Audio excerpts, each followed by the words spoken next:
Well, welcome back for another episode of the Mindfully Making a Difference podcast. I'm your hostess, Dr. Rhonda L. Hamilton, and boy, oh boy, do we have a treat for you today. Today's episode, we are speaking with none other than our beautiful and resilient, dedicated and determined, kind-hearted, and kingdom-minded friend and colleague, Mr. Kenneth Clark, who also happens to be the president and CEO of Uncut Live Productions, as well as Come As You Are, Breath of Life Ministry. Welcome, Mr. Kenneth Clark. Welcome to the platform. Welcome. Boy, oh boy, are our listeners in for a treat. I want to jump right in. Is that okay? Certainly. Well, Kenneth, you know me. I'm about mental health. Mental health matters, and those of you that know me and see me in the community and have been getting used to me on the podcast understand that on this platform, we talk about the uncomfortable things, and our guest today is very well familiar with the uncomfortable conversations, the stigma, if you will, the mark of disgrace that all too often is placed on our citizens when they are brave enough to come forward and speak about their mental health challenges. One of the things, Kenneth, we've been focusing on the platform is talking about the unresolved trauma that many of us, for one reason or another, we don't speak about. We suppress. We are still challenged to get over. And many of us are just realizing the impact that it's had in our living, in our upbringing, and in our surviving. I wanted to focus today on something that is very, very real for so many. The topic of today's episode is out of the darkness and into the light. Many times when we are in the community, or when I am speaking with citizens or speaking with colleagues about matters involving mental health, we hear references about the dark spaces and places that many of our citizens are challenged to navigate when dealing with the traumas that they carry or are exposed to. And our guest today, Mr. Kenneth Clark, is certainly someone who can relate. I am so excited to have you all as the listeners hear Mr. Clark's journey, because it's my hope that it will resonate with someone out there that's listening, because you need to know that as a Black man of mental health with trauma exposures and experiences, that you too can be and do anything that you'd like to. And it is important that we surround ourselves with the types of mindsets and positive energies that are going to help us to pull through our darkest and our toughest times. Guys, I'm your hostess. I'm Dr. Rhonda L. Hamilton, and welcome.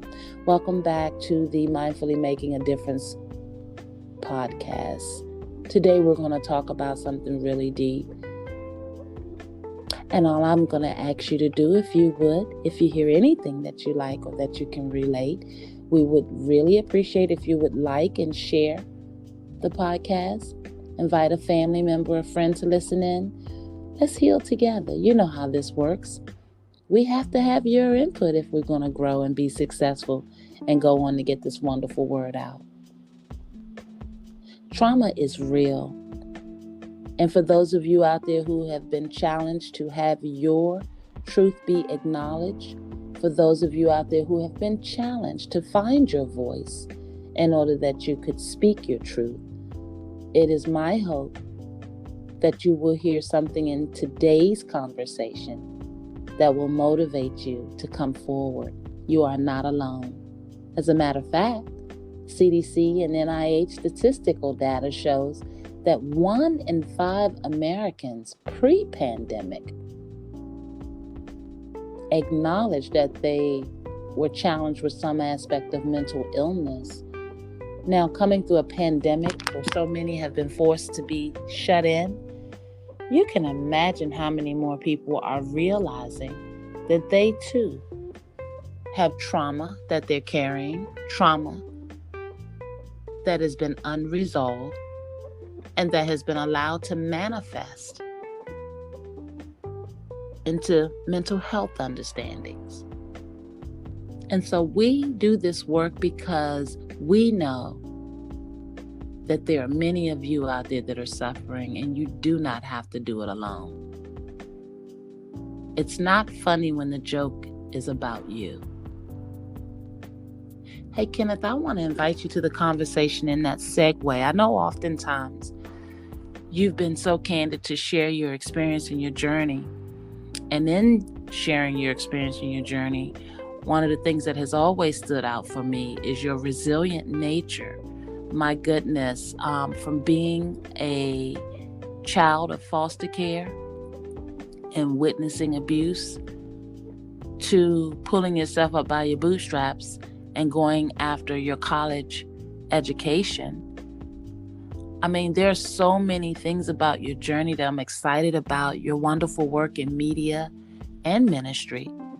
So would you please introduce to our listeners your journey, and I'll invite you to start wherever your heart takes you. I appreciate being a guest and invited to discuss a topic that is of highly importance for the community. I want to personally say that, I can really identify when you talk about coming out of darkness and transforming into lightness. I'm an individual, someone that has experienced being in the foster care system. It's been challenging. Coming up as a child, someone that has experienced over 17 years of verbal abuse as well as physical abuse, navigating through that journey, through that process. It is a journey, but it's one that as I began to became an adult later on, got introduced to the importance of attending to mental health.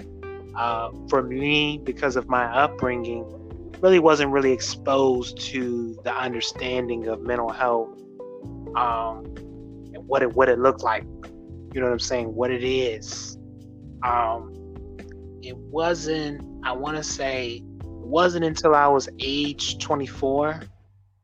I was in college, navigating, young man navigating through college, full-time schedule and trying to make the dean's list, get that education, doing work study and being a full-time, student, and really just getting introduced to that young adult life. It became a journey. I experienced something that I later discovered was an anxiety attack. Didn't really understand what that was until later. Going back to the trauma piece, I come from an experience where I had experienced verbal abuse, things being told such as you're dumb, you're stupid, you're retarded, hearing those type of words. The physical abuse, things was such as being hit in the head with a cast iron skillet,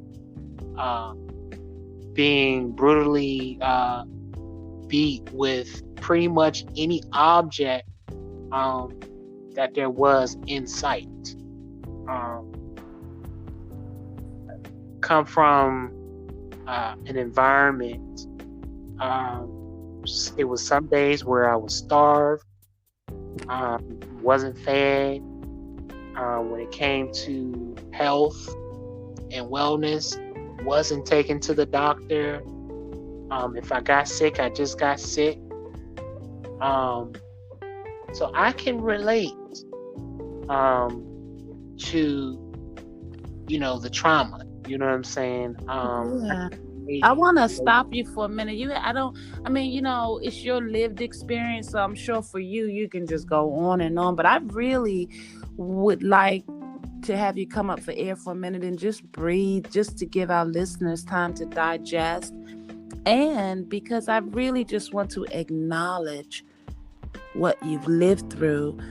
You've said some very real things in a matter of a short period of time, and I'm not sure if our listeners can relate or not, so I want to back up for a minute. You talked about the verbal abuse. You talked about 17 years of verbal abuse. It's so easy to stay in that space, in that place. And because I know you have come so much further in your journey, I'm so excited to talk about that in a moment. But I want to talk about that for a minute to our listeners out there who have been experiencing verbal abuse. We've been talking, Kenneth, about educating ourselves about the understanding of today's evolved definition of mental health. We talked about yesterday being diagnosed and understanding that to be mental health, but now we have come so much further and understood that our unresolved traumas contribute to it, the toxic stress contribute to it, and most definitely 17 years of verbal abuse would definitely contribute to the onset of mental challenges. And you talk about being called dumb, stupid, retarded. Was this from your foster parents or more so from the children in the environment that you were being raised? Can you elaborate? So this wasn't from the children. In the foster care, which later became. So I have a very unique story. The individuals, the guardians, which became kinder foster care. What does that mean? I'm sorry, you got to break it down for our listeners. What does kinder foster care mean? So kindership is what is when a child is not in the hands of their physical or biological parents, mother, father. What they tend to do is they tend to look within the family, close relative or somebody that they say, hey, I'll take care of it, I'll step up to the plate. So wait a minute, in the essence of time, are you telling me that there's a possibility that the persons that were involved with this verbal abuse was actually related to you? Yes, these were blood relatives. I'm so sorry to hear that. And when you talk about the physical abuse, you mentioned a cast iron skillet. I don't know, you're a millennial, so it just really touched me when you said cast iron skillet, because many people, unless they had elders in their life, they don't even know what that represents. A cast iron skillet is heavy. It's so heavy. And you're telling me that you were disciplined with that and hit with that? Yes. What could you have possibly been doing that they felt would have justified this. Do you know? So, this put you in for a flip. So, as I've been, going back and, just, embracing this journey and recuperating, getting the necessary proper rehabilitation. It's been later discovered that the individuals had been directly impacted mentally themselves. And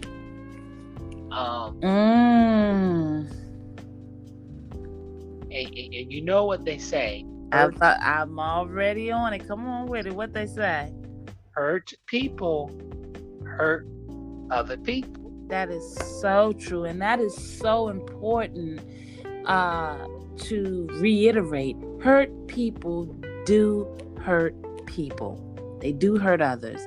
And the point being is that if you don't deal with your unresolved trauma, if you don't deal with your matters of mental health and abuse and get the proper care and help, then you too could end up repeating the same awful behaviors, if not worse. If not worse. Yeah. That's something. Hurt people. Guys, I hope you are listening in out there. This is some real stuff. If you are out there, someone in your living that is challenged and you've had some awful things happen to you in your life and you can't figure out how to get up from it. If you're currently experiencing something that's awful in nature and you're feeling alone, you are not alone. And I want you to know something out there. If we don't take the responsible steps to be accountable for the hurt that's been imposed on us, it is possible that we will repeat these behaviors and hurt someone else. Many of you out there, you got those mirrors out. You know what we've been talking about. You got to look in those mirrors. Who do you see? Are you ready to be real with the person you see in the mirror? Are you ready to address your unresolved trauma? Are you hurting others? Remember we talked about, are you the victim or are you the perpetrator? Or are you both? Because hurt people will hurt other people. Thanks for that point, Kenneth. You talked about being starved and not being taken to the doctor. My goodness. And obviously now that we understand that you were a victim of, sounds like a cycle of hurt, it obviously resonates on so many levels of why you would have went through so much. But knowing what you know now, I'm just curious, and I imagine our listeners would be too. How does it make you feel to find out that the reason why you would have suffered so much is because the person that was rearing you was unhealthy? How does that make you feel? Does it make it any lesser hurtful, or, what does that do to you to find out that the reason you would have suffered 17 years of verbal abuse and being abused so brutally and starved and not taken to the doctor, and this person, these people being relatives? So once upon a time, I used to think like, man, these are some cruel people, right? These are just some cruel people, right? But then I had a reflection, and I started looking at things from a systematic perspective. I started looking at, are the systems that are created, being the foster care system, how well do they practice or implement the importance of mental rehabilitation Is there a training? Are there workshops? Are there seminars? Is there a dialogue that talks about the importance of improving one's mental health if they are seeking to take care of children? Is there, a such thing as, what I'm saying, properly understanding the importance of what you're doing? You're going to be taking care of a child. You know what I'm saying? You're going to be raising them. You're going to be, you're. Oh my goodness. Let's talk about that. I'm sorry. You just touched on something that really, oh my goodness. Let's talk about that. I mean, you speak as if because children are involved that we should expect the system to be sensitive or be thorough in nature. And when I think of all of the systemic failures, especially for low income, no income, or poverty-stricken populations, there has not been any justice, I'll say, and there's no accountability when these systems fail. You're talking about a screening process, a vetting process to make sure that we're not putting the child in harm's way. But how many times over and over again have we been made aware of stories where children were harmed because they were placed in the wrong care? You yourself, what's surprising, and I'm sorry, I'm going to be quiet and let you speak. I just wanted to make that point. You talked about hurt people hurting people, and then I asked you because I wanted to know if you fell in that cycle of wanting to hurt someone or hurt the people that hurt you. And then you gave me the most amazing answer. You said that it made you wonder what's going on systemically. Now, I'll be honest with you. I don't know how many of our listeners out there that would experience the level and longevity of abuse that you have and wonder what's going on with the system, as opposed to, how do I inflict a higher instance of pain on these people that are hurting me? How did you get so strong, sir? So wise. I want to say that, and I don't just say this for the sake of saying this, because it took me a long way of getting to where I'm at. There were times where I definitely tried to cause self-harm to myself, cutting. And I'm not afraid to say this on the record. And once upon a time, I even tried to take my own life because of the different things, experiencing such trauma, such mental distress, such in a position of, okay, why was I put up for adoption? How did I end up, why does it have to be me? You know what I'm saying? Why do I have to be the one, to experience it? What is it about me that made me to be in this position? What is it that's about me? You know what I'm saying? So I can definitely say that, one, without a shadow of a doubt, God had his thumbprint on me. Hold tight, because we're gonna get to the God and all this, as if God hasn't been there the entire journey, because he certainly has been with us all. And you are absolutely right. Nothing but the grace and mercy and love of God would have brought you through to such a beautiful life that you currently live. And we're going to talk about that. But I want to talk about something, because you know what, Kenneth, what I've learned and what my professional experiences and observations have taught me is that people don't generally care until they know that you truly care. And you just talked about something that I know made it real for many of our listeners.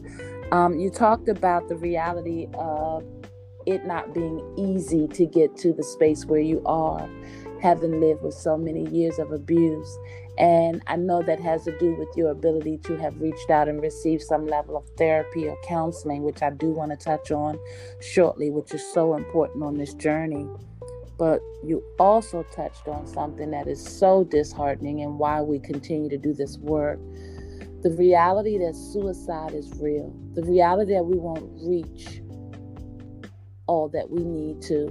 The reality that we won't save a life in time is the reality that those of us that work in the mental health field live with. Because when we can't figure it out, when there are no answers, and when the empathy is not existent and the resources are not available, we resort to other understandings. Because the truth of the matter is, these dark spaces that many of you are out there navigating and dealing with daily, for many of you, your dark spaces exist in the form of voices or hallucinations, or the reality that you just can't figure out why you do the things you do. Your behavior is off. You're angry. You're acting out. You want to be violent. Your voices are telling you to do something horrible. I want you to know that we understand. This is your hostess, Dr. Rhonda L. Hamilton. And here on the Mindfully Making a Difference podcast, this is a no judgment zone. Today's episode specifically is focusing on coming out of the darkness and into the light.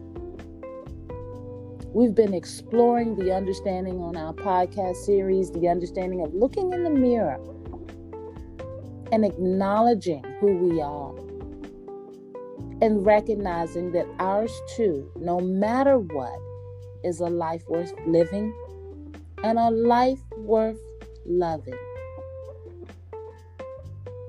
We're asking you out there, speak up, speak out, step out of the darkness and into the light. You are not alone. We're talking to the very resilient Mr. Kenneth Clark, who he himself has experienced some dark moments. He's talked about the reality of cutting on himself and having to find himself and find his way through all of that. As a child in the foster care system, being raised by relatives, he too still experienced levels of pain, horror, and trauma that he too had to overcome. You are not alone out there. We're talking about coming out of the darkness and into the light, because you too are worthy of being loved. Mr. Clark, you talked about, and I'm sorry, I go from Mr. Clark to Kenneth, because in some moments you're Mr. Clark because I know all of your wonderful accomplishments, and I don't want to shortchange any of our listeners' understanding of your abilities, capabilities, and your professionalisms. And then on a personal level, you're Ken, because you are so comfortable to talk about these matters with, and it's so important that we can show our citizens the reality that they can evolve from any level of trauma or mean-spirited or awful atrocity that's been placed upon you. We talk about abuse being so prevalent in the mental health community. We talk about domestic violence, and we also talk about suicide being the reality for so many when they can't find the help or the love or the care or the resources that they need. Kenneth, I want to ask you if you will elaborate on what you feel therapy, counseling, support group understandings, how did that help you on your journey, or did it? Well, to be honest with you, I'll say like this. I think it helped me to acknowledge that something needed to take place as far as getting some type of help. Mm-hmm. Mm-hmm. But I don't necessarily know if it got to the magnitude to actually, because you think about trauma, and you think about the level of trauma, it is, everybody's journey is different. Mm-hmm. Mm-hmm. People don't necessarily recover at the blink of an eye. It's a process. For me, I would definitely say, like, you said something a few minutes ago about speak up, and for me, I would say, because of me sharing my story, that it has allowed me to uh, uh, uh, help other people that have experienced such distress and experienced such trauma. Mm-hmm. Mm-hmm. I really consider myself, really lucky, so to speak. If you remember the stories of the Mendez brothers, I do recall that story. I can really consider myself to be a voice for other individuals who have experienced, trauma, distress, within the foster care system. Because I've later, as I began to start sharing my story, I later came across other individuals that started opening up and start sharing some of their journeys, some of the things that they had experienced. And what that did was, it really helped me to be even more comfortable with me sharing my story. Because I later figured, man, when I experienced what I experienced, I used to just think, is it just me? Is it, am I weird? Do I just have a unique case? But later, as I began to share, I really started realizing that other voices started opening up. So, like, because I shared my story and shared the things that I had been through, I really realized that how much of a voice that I became for others who experience such atrocities. You know what I'm saying? Mm-hmm. Mm-hmm. And you know what? I'm glad you made that point. A lot of folks don't realize that a lot of times, we feel like, oh, if I speak up or if I speak out, people gonna know my business. I want to stay private.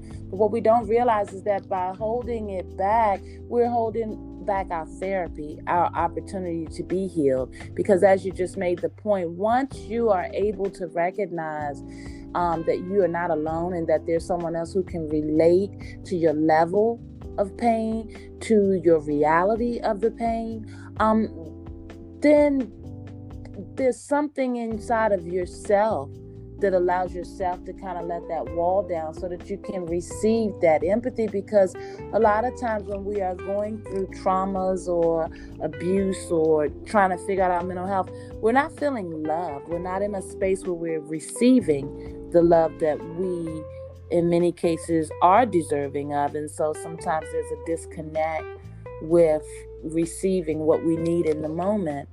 But that doesn't mean we're not worthy. The holidays are among us, Ken, and I know many, many years going through your abuse, you must have felt yourself feeling some kind of way around the holidays. I'm always thinking about our beautiful souls out there going through something at the holidays. Did the holidays represent anything negative for you, or was it all kind of thrown in together? No one day over the other made any difference?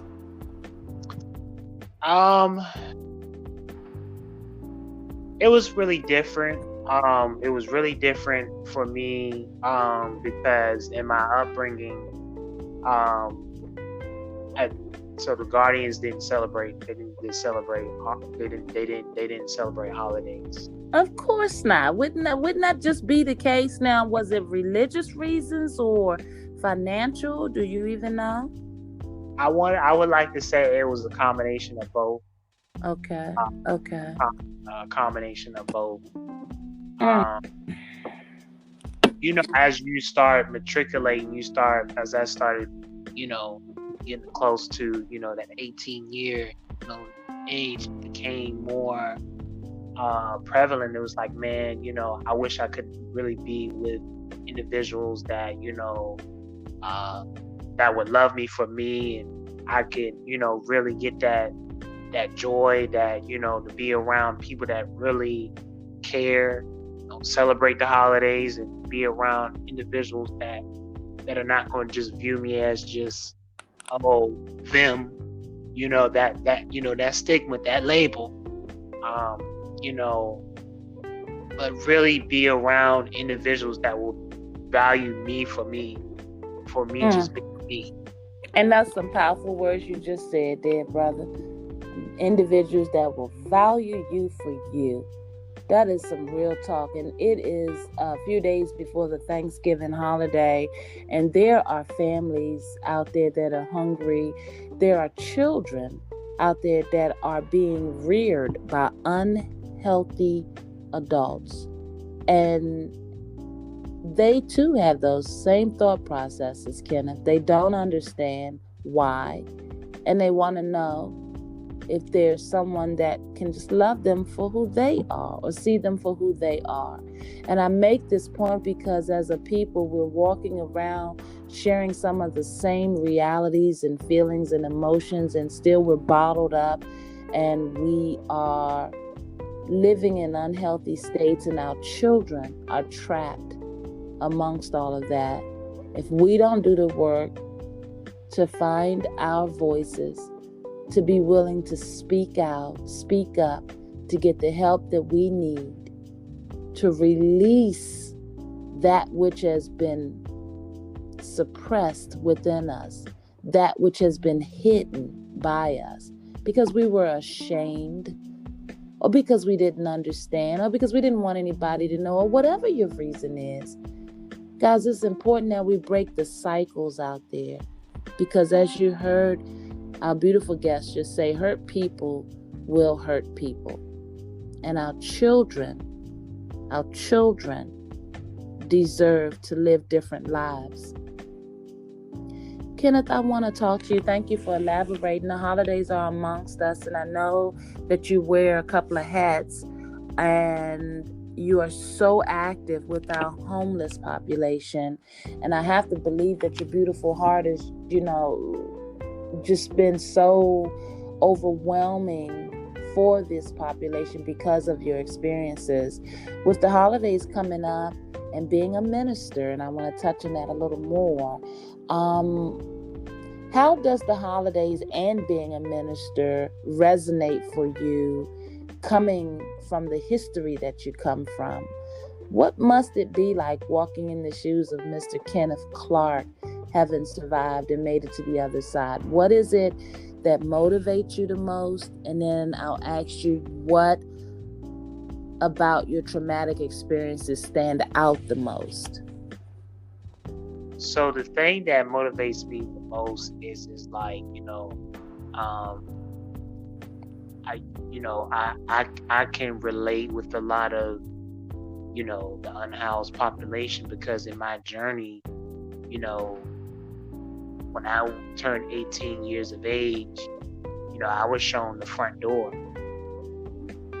So, I know about that, standing in line, not being able to get into the homeless mission because they said, nope, we've taken all we can take. I know about having to stay at the bus shuttle. I know about, sometimes of having to just ride the bus to the next route, to the end of the route, to stay out of the elements. I actually know what it's like to stay in the elements. I know what it's like to stay in abandoned buildings. So I resonate with individuals because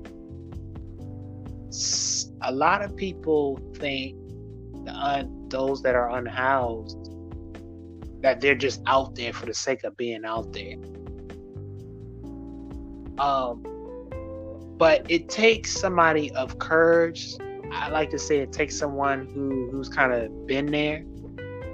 And I think for me, the fact that when I see a smile put on somebody's face, the fact of that somebody getting a hot meal, they're getting gloves, they're getting, and the fact of, I know for me, I think if I had just had somebody that really understood,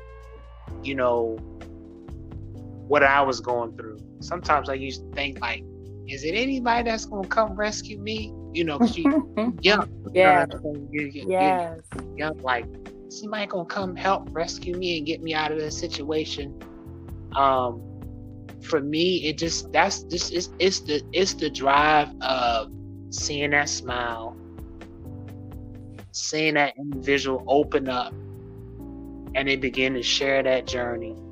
They begin to open up and see that smile and say, wow, you care, because unfortunately this society, we don't have a lot of people that show any empathy, You're right. And I want to ask you something. In all your growth, again, what is the one, or is there anything that still stays with you? Because one of the things I want our listeners to understand, that even after you do your work, you evolve and you go and you give back and you step into your truth and you receive support and healing and resources. It is still realistic for memories to still be with you and for it to still hurt.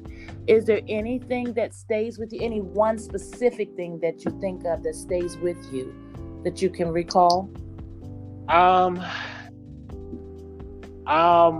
guess you would say, I mean, there to be honest with you, there's still a lot that does stick with me, from the physical, the verbal, but I say more so, I guess you would say the physical, because I still deal day to day. I still deal with some health challenges.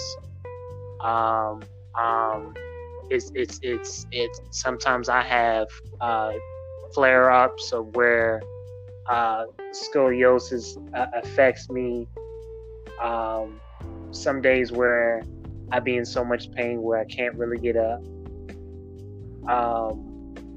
So that that's still kind of that I still have to deal with that.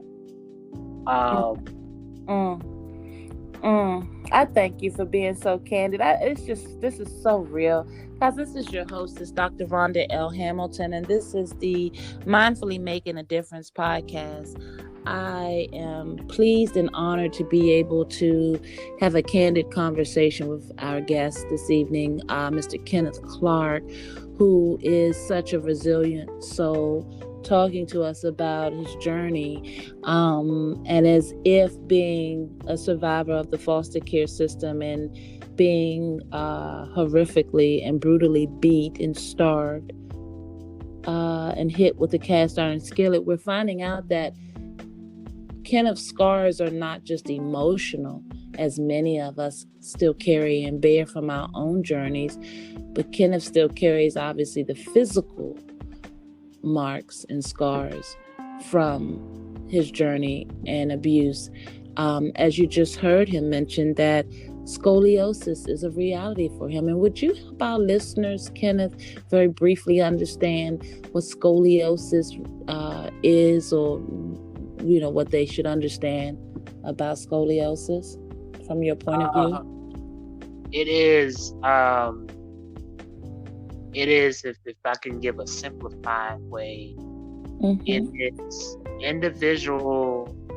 Sometimes you might see an individual sit to the side, and that is the curvature of one spine.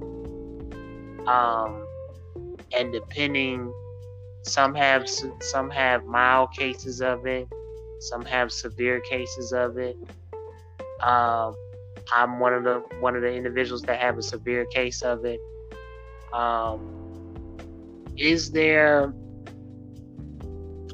therapy for it?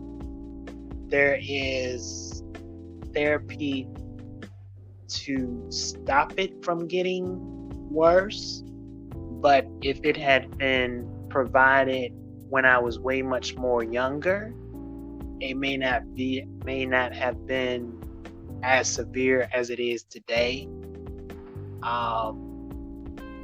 It's painful. Because it's your spine. And if you know anything about your spine, you have a lot of different body parts that are connected to your spine. So you have your veins, you have, and it really does affect every facet of your body. And this is something that you will most likely have the rest of your living, you believe? Yes. Yeah. And Ken, let's talk about that. I want to put our community hats on right now. You are out at the tent encampments with our beautiful homeless population and individuals, and you're out there feeding them and getting them clothes or essentials and just basically having conversations. You use your Uncut Live Productions platform, which is your media platform, to help, in other words, tell the stories around our community and the plight for so many. You know how oftentimes we learn that we hear or we've heard in our travels that which doesn't kill us makes us stronger. I have to say, brother, man, you are truly a living example of that, because with all that you have dealt with and continue to, the reality that you still wake up daily trying to figure out how you can help someone else and how to ease someone else's plight is a story in and of itself. And you're not popular for the right reasons around town either. And so I want to point that out on top of everything else. And with the reality of having scoliosis, the curvature of your spine, and dealing some days in pain, brother, you put it together and pull that bullhorn out and get the advocating and activism, and you call it out like you see it. You're calling out the police brutality in Prince George's County. For many of our listeners out there, don't take our word for it. Google. Find out about all the awful, awful lives that have been lost and abused at the hands of our law enforcement.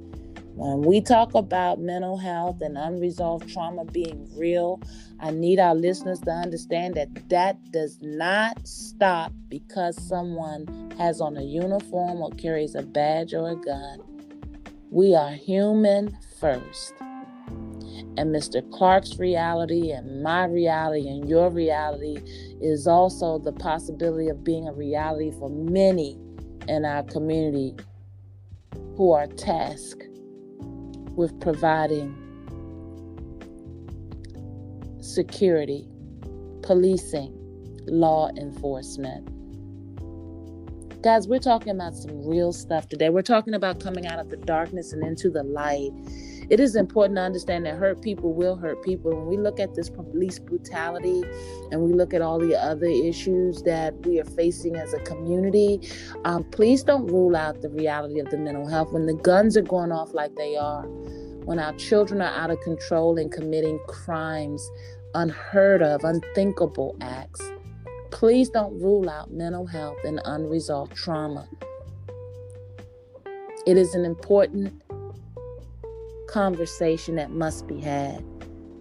You heard me mention that Mr. Clark is also a minister. Mr. Clark, Breath of Life. Let's start this over. Mr. Clark is the minister of Come As You Are, Breath of Life Ministry. And I love that. Come As You Are, Breath of Life Ministry. It is important out there to recognize that we have so many amongst us whose journey could have ended a long time ago, but they didn't give up. Yeah, they were diagnosed. Yeah, they had some hard times. My God, being a survivor of the foster care system, trying to understand why this is your reality and having to be a child during the holidays, having been abused every other day of the year, and then here comes the holidays and you're hungry and there's no celebration. There's no love. Because it is so important to understand that there's so many complexities to mental health challenges. And that's why we do this work.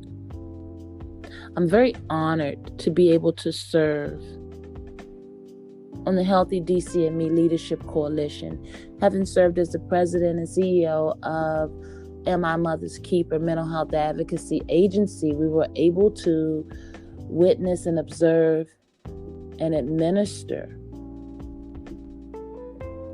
a lot of knowledge, therapy, and community-based work that allowed us to recognize that so many people are lost, and so many people are struggling, and so many people are hurt. Because we can all heal together and we can all help one another, but we've got to be real with ourselves. We can't just talk about it. We have to be about it. This is Dr. Rondell Hamilton, and I'm very honored to have your attention this evening. And yes, this is a longer episode than the norm. But can you imagine that Mr. Clark's story is still unfolding? Can you imagine that just like you, Mr. Clark had some challenges that he had to overcome and he had to face in order that he could move forward? Because I need you to take that mirror out. I need you to look right in that mirror and love the image that you see on the other side. I need you to know that writing in your journal daily is going to help you to chart your growth. It is important that we get out what's on the inside, no matter how ugly it may be, in order that we can start our path to healing.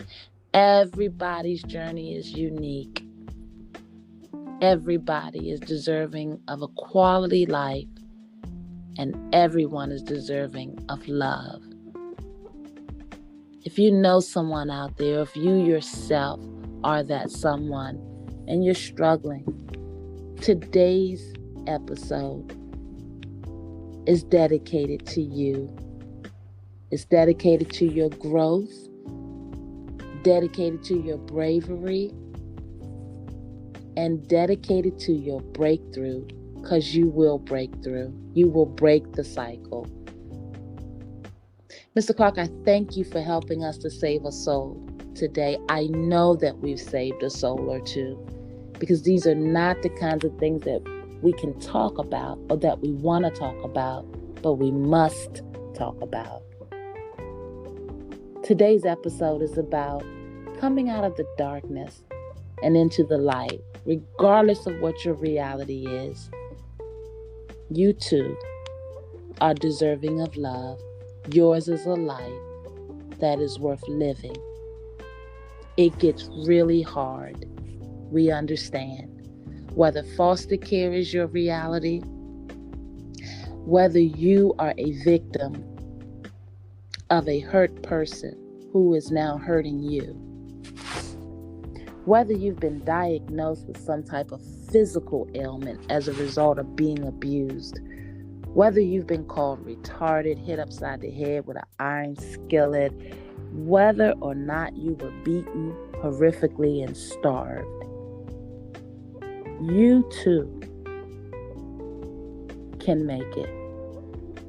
Suicide is real, depression, and so is anxiety. There are many in our society, including the church community, who do not offer the proper levels of empathy to help you to know that you're not alone. And that is why we do this work. I'm excited to serve on a coalition of community leaders who have recognized the importance of us having institutions of healing that are just about us. Because far too long, many of us have been walking around with our realities bottled up, hoping that no one would recognize so that we wouldn't be called retarded or stupid. And the truth of the matter is, you're far from it. We live in a society and amongst communities that don't understand the true nature of what living hungry represents. Living without any economic understanding of how you'll pull through. Living in a state of despair because of the abuse, the domestic violence, the gun shots that go off daily, the rapid use of drugs and abuse of alcohol in your communities daily. These are social determinants. And when left in these environments in repeated periods of time, having already survived a womb where you've been exposed to trauma before you were even born, because it is important that we recognize the history books and the research tells the story that we're walking around too ashamed to repeat.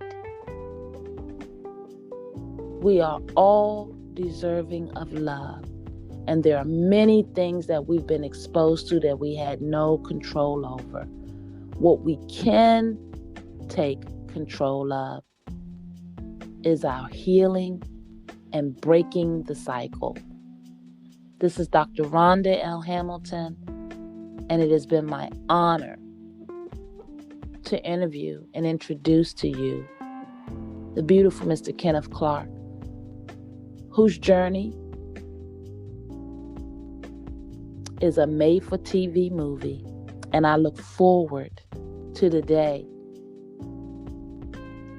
when he will introduce us to that understanding, because I know, Mr. Clark, you're not done. And you were right when you said a few moments ago that God had his hands on your life. And I totally believe that. Before we close out, would you please greet our listeners and leave whatever mark of encouragement that you deem necessary to help someone out there that may be still struggling, that may still be challenged with speaking out and asking for help in such a dark space, place, and reality. Thank you. Would you help someone to heal? Yes. It may be hard for you to see the sunset at the end of this. Somehow, some way, all that you're going through right now, it's meant, you can't see it. Because surely I couldn't see it. But all that you're going through, it's meant for you to share your story and to reach and to impact somebody else's life. Amen. Amen. Guys, this is Dr. Rhonda L. Hamilton. And that beautiful voice you just heard was that of our guest, Mr. Kenneth Clark, President and CEO of Uncut Live Productions and Come As You Are, Breath of Life Ministries. Kenneth, how do our beautiful listeners get in touch with you to find out more or just to follow your journey? So there's a couple of ways you can follow. You can reach out on Facebook. Type in Uncut Live Production. That's one way. Kenneth Clark, which I can be found on Facebook as well. Instagram, My name is not Kenneth Clark, but it's all lowercase letters. On Instagram, Change Agent Now Forever. Or if you're following the Palms Up or the beautiful fine work of the healthy DC and me leadership, you can stay plugged in there, as well as we have the healthy DMV and the coalition. How about that? I tell you, we are doing it big for mental health all over the area, all over this Washington, D.C., DMV region. I thank you for pointing out all of those wonderful avenues where folks can find our messaging and our work. We're just getting started with this Mindfully Making a Difference platform, and it's so amazing to me, all of the work and all of the beautiful souls that we've touched already. So, of course, I'm excited, Ken, to see the growth of this platform as well. Guys, we want you to know that you are not alone out there, and we are out here doing the work, hoping that you will visibly reach out and find us, because you too are a life worth saving, and we need more hands to do this work. But we've got to get you stable and get you whole and get you comfortable. We want you to remember, until the next time we speak again, to do your work. Do your work. Look in the mirror. Acknowledgement is the first step. Write in your journals. How else will we chart your growth? And then comment on the podcast. Reach out. Let me know if you like what you're hearing, and let me know if there's something else that you need help with. We're here for you. Guys, the holidays are among us, and depression is real. And depression that goes unchecked can turn into suicide. We don't want to lose anyone. And so we're asking you to do your work. Until next time we speak, we want you to remember to mindfully make a difference in someone's life, and most especially in your own life. I'm your host, and you know what I say: mental health matters, and it always will. Mr. Kenneth Clark, thank you so very much. Thank you for having me. I look forward to inviting you back to the platform, and we wish you well on your continued journey. You are such an inspiration, and I just have to say, as a Black man of mental health, you rock, brother. I appreciate it. Appreciate you. All right, out there, this is your hostess with the mostest, Dr. Rondell Hamilton, telling you that you are loved. Till we speak again, mindfully make a difference out there. And happy Thanksgiving. God bless.